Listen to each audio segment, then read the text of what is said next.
Waiting on Congress to get a deal done on health care, President Trump took matters into his own hands earlier today, signing an executive order that will allow, we've talked about this all throughout this hour because it's a big deal, it will allow you, the consumer, and businesses, employers, to buy insurance and shop for insurance deals across state lines in an effort to boost competition and lower prices. But as the president takes the first baby step in the process of repealing Obamacare, even claiming earlier to, quote, have enough votes for its passage, why haven't we seen a deal on the table?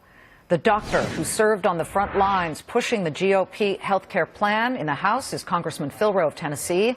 Congressman, thank you for joining us. Explain, because we just had Congressman Brendan Boyle of Pennsylvania, the Democrat, saying he doesn't see that while the competition across state lines, yes, it may work for younger people, the older folks who have to pay more because their health may be deteriorating, it will not work for them. Explain how you see it working. No, I think that's absolutely wrong. And I think the more that you encourage competition, Liz, the better it is for the consumer, the more options you have. We'll have this year 50% of the counties in the entire country have one choice. That's not a choice. You have to buy that or you don't have insurance or you pay a penalty, or a tax. And so I think this is a tremendous opportunity. And the other thing that gets left out is that maybe under ERISA, these companies may be able to form association health plans, which will allow them, if ERISA allows it, in labor law, will allow you to pool maybe across the country and get very big pools, and you won't be to discriminate based on your disease condition or pre-existing condition. So I think it has tremendous opportunities, and I'm very excited, and I'm glad the President did this. And by the way, the House had already passed this legislation many times over into the Senate. We just saw hospital stocks taking a hit, but I'm more interested in the insurers. The insurance lobby in Washington, I don't have to tell you, is extremely iron-fisted and powerful. They will not like this. Something tells me they will not like this, or at least some of them.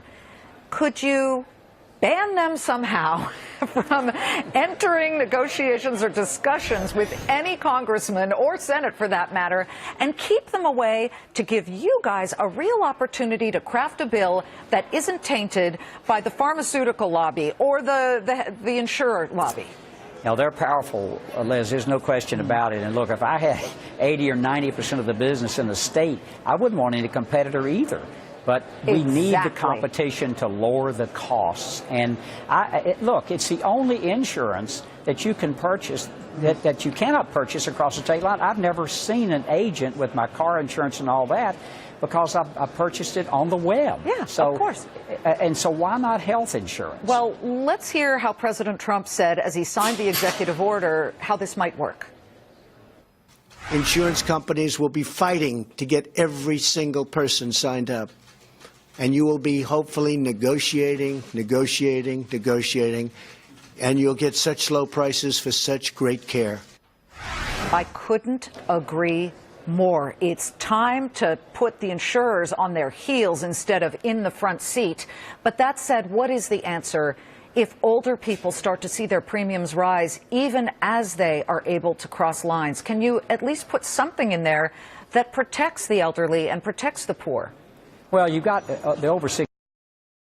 They already have Medicare, so that they're already protected there. It's really the group between 60 and 65 before you qualify that really are 55 to 65, and maybe people who retire early from their business.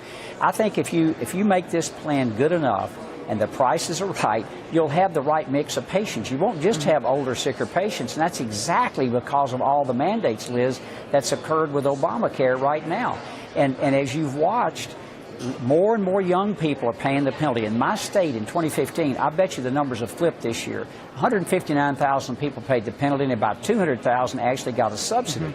Well, when you have more people paying the tax and the subsidy, you have a failed plan. Yeah. That's exactly what we have. Well, like the cable companies, you know, don't get me started on the cable company. Well, they had to get to the cafeteria style.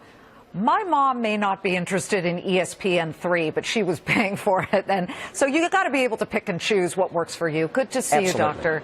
And you know, my dad was a doctor, so I have great respect for all doctors. Thanks so much. Thank you. Congressman Phil Roe. Closing bell. We're about 18 minutes away. Congressman Roe.